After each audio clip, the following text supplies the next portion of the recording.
Биринчи заказ Москва Ситиде Маховая калдым. Короткий эле заказ 5 километр 18 минута. Пробка 8 балл. Бүгүн жумушту ушундай пробка менен баштап атам. Погода бүгүн кар жаап атат. Мондай погода. Ассаламу алейкум достор, кандайсыңар? Бүгүн среда, саат 19:34. Жумушту баштадым. Кудайым буйрса бүгүн адаттагыдай эле полный сменаны тартып бергенге аракет кылам. Ошону менен бирге суроолор бар, ошо суроолорго жооп бергенге да аракет кылам.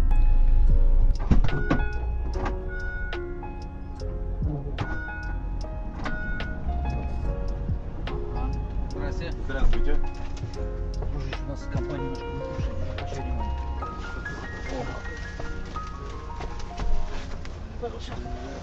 Ты православный? Давайте. Иди садись сюда. Здравствуйте. Здравствуйте. А что вы тут делаете? А мы вот здесь что-то делаем. Кто еще с нами делает что-то? Все закрываю, да? Да, здравствуйте. Звони в Тарас Бульба. Я же там это... Тарас Бульба. Да? Кто такой Тарас Бульба? Я не помню. Тарас Бульба это Герой. наш друг. Литературный герой. Герой. Мы сейчас санкции наложим. Так, достор, биринчи заказ келдик. Тарас Бульба Маховая 2700 рубль. 25 минута. Завершаем. И следующий заказ бар болчу. Отмена кылып салбаса эле. Следующий заказ бар экен до сих пор. Аварийканы өчүрөбүз, дальше кетебиз. Большой Кисловский переулоктан. Дядька, ой берпойм, жарышпай. Большой Кисловский переулоктан Кутузовский проспект, дом 8-га. Следующий заказ. Как будто пятница, суббота дайлығы. Сразу по цепочке беріп. Ошол достор, жумушту улантабыз. Экинчи заказ саат 8 болду. 7:30 биринчи заказ менен баштаганбыз. Анан ушул жерден сразу бир суроого жооп берип кетейин. Келатып эстеп кеттим кандай суроолор берилип аткан.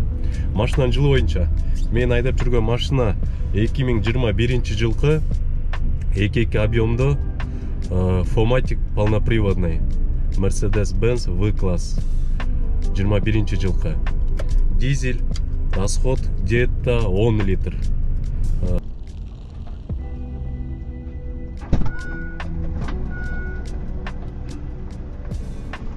Здравствуйте. Давайте.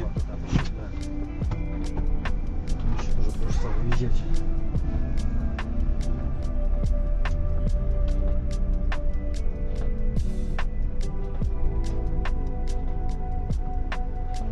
Не закрылся.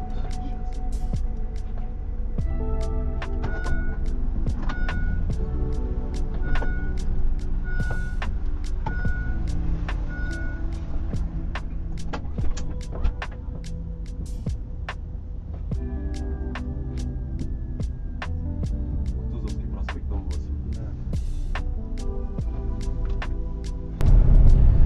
Так, достор, экинчи заказ алып келдим.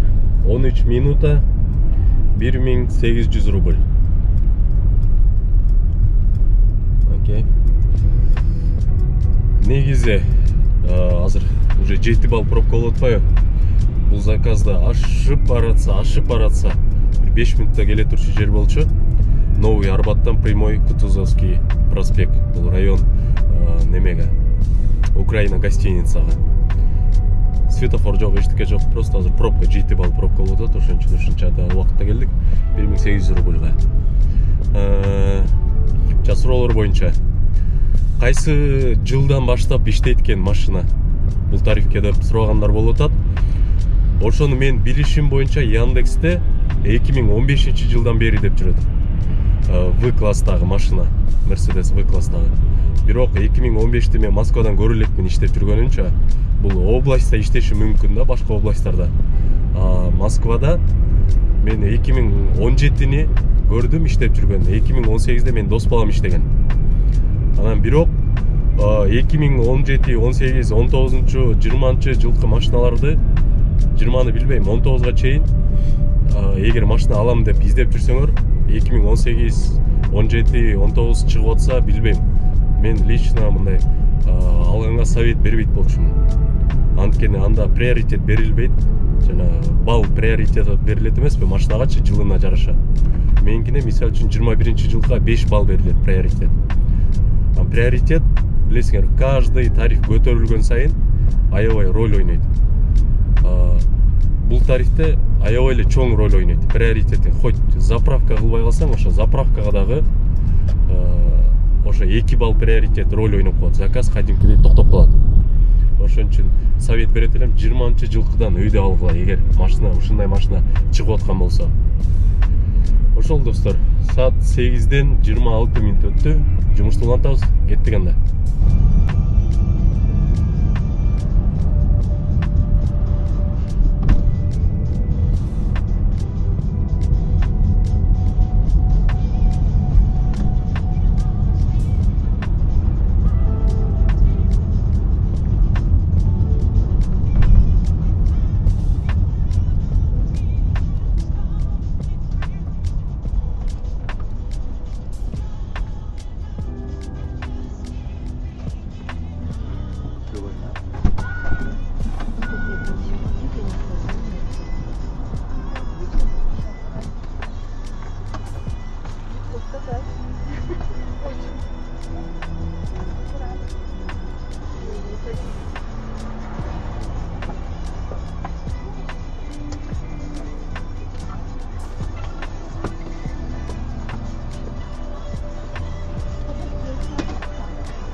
Так, достор, 3-чү заказ. Новый Арбат, отель Звезды Арбата деген. Новый Арбатта билесиңер, муну времена года торговый центрдан алып келдим. Бул заказды почти что канча 1 саатта алдык. Суроолор боюнча кийинки суроого өтсөк, аренда боюнча. Аренда меники күнүнө 9000 рубльдан. Ошого расход, күнүнкү расход. Жумушка чыксам расходум 13000 болот, чыкпасам 9000 рубль. 9000 рубль аренда төлөйм. Чыксам 13000. Эмнеге 13000? Жумушка чыксам, значит, суу алам, заправка кылам, мойка кылам. Мойкам кузов коврик 1150-гө жуудурам күнүгө. Заправка күнүгө 2000 рубльга кылам. Суу, питание ошо менен общий күнүгө 13000 расход болот. 13000де иштейм, андан тышкары калганы өзүмө. Неме боюнча, аренда боюнча ошондой дедим, 9000 рубль аренда.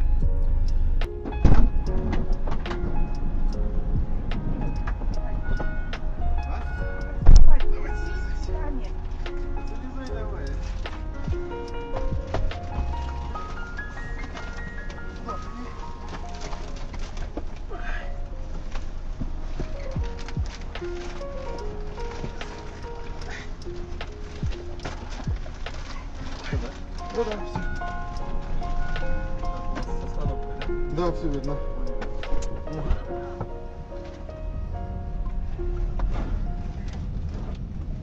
А письки будут? У вас Bluetooth можно подключить?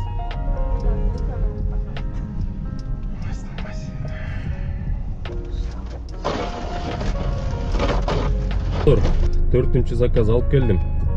4264 рубль 48 минута.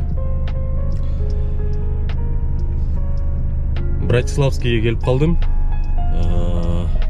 Москва Ситиден алып келдим. Так, кийинки суроо. Дагы бир суроо эсиме түштү. Тариф боюнча. Тариф минивэн премиум. Бул тариф круиз деп так айтылат. Мурун круиз деп эле айтылчу, азыр минивэн премиум болуп калыптыр. Подача, посадкасы 1800 рубльдан башталат. Башка тарифтерди да кошуп иштегенге болобу? Жок, башка тарифтерди болбойт, только минивэн премиум. Бир эле тариф менен башка тарифтер кошулбайт. Бизнес, премьер, эч кайсынысы.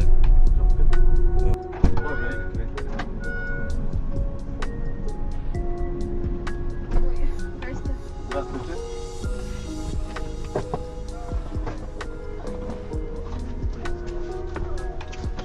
Здравствуйте.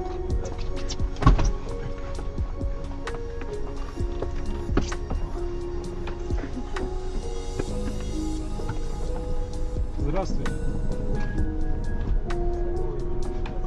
Да.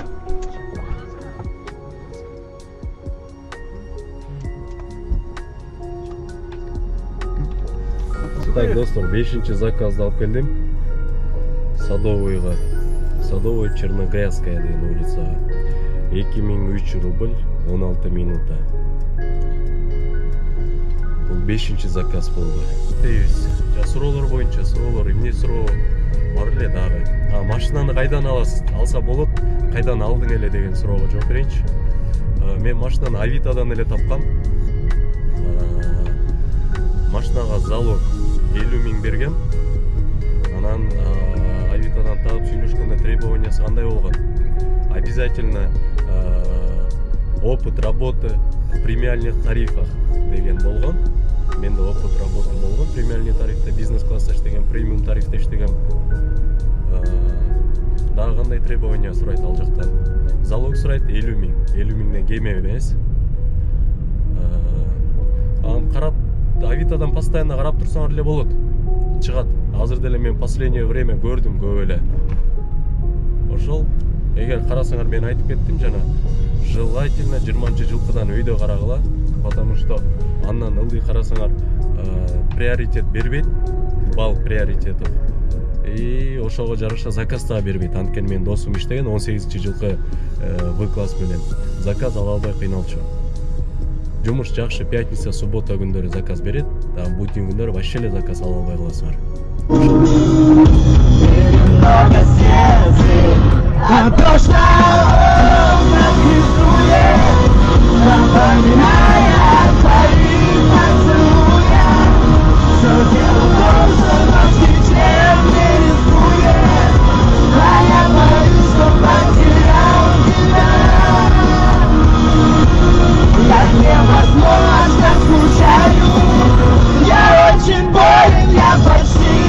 Алтынчы заказ алып келдим, 1800 рубль.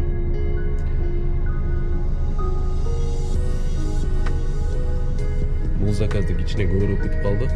Почти 1,5 саатта күттүм окшойт. Уже түнкү саат 2ден 45 минут өттү. Заказ аз, пока что азыр тишина болуп атат. Аэропорттор башталат, эми аэропорттун заказдарын күтөбүз.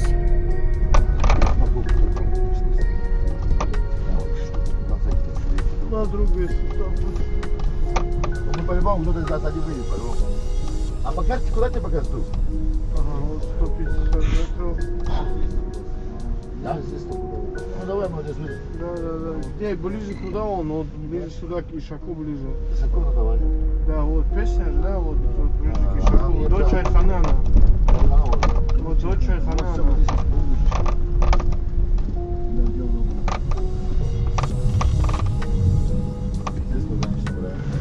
По-русски улетаем. Ну, сегодня русское день рождения. Да. Моей девочки день рождения. Подожди. Брат, есть что? Один из нас по-любому вылетает. Она не нет, хорошо? Что делать заказом? Ну, не отключай его. Не отключай заказ. Ожидание. Пусть коптом внутри друг, если что. Так, достар, кийинки заказ менен отурам, ожиданияда Новый Арбатта 15 минут жүрүп келдик. Бул жака 2469 рубль. Ожиданияга, как всегда, коюлуп, кайра чыгып кетип, локация азыр жакшы иштеп атпайбы, баарыңар деле болот болсо керек. Ожидание коюлуп атат.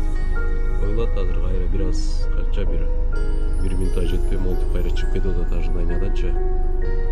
Монтип коюлбай атат. Мындай силерде деле болбосо керек.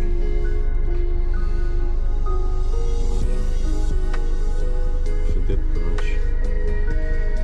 Новый Арбатта, чайхана номер 1. Ушул жерге отурабыз. Ожидание коюлбай атат дагы.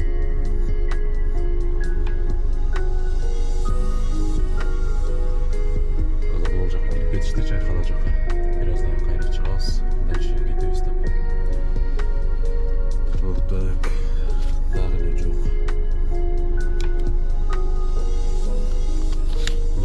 Немесине таштап кетти, парковкасы. Так, достор, жаңа элеке заказ боюнча күтө тур, дальше кетебиз деп атпадым беле. булар все калдык дейт ушул жерде. Завершить этем 2469 ожиданиясы иштеген жок эч кандай. Завершить.